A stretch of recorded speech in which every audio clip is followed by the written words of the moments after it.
Good morning, Ben Alexander here, and in this channel I do a lot of videos about EVs, EV ownership, solar, and what have you.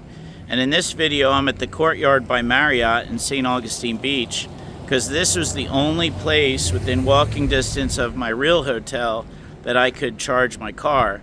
And my only option was a ChargePoint level 2 charger. Now level 1 is trickle charge, level 2 is 240 volt, which means it took me like 10 hours to charge, and then the best is level 3, that's DC fast charging. So this little charger here, I parked this car at 6 o'clock last night at this spot. It didn't finish charging till about 2 in the morning. Of course, it's all in the app.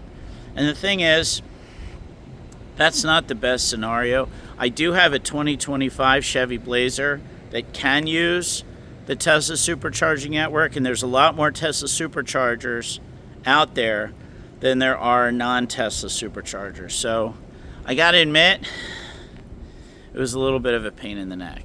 Now, it's a 10-minute walk from my hotel. I'm here on vacation, it's my wife's birthday, what have you.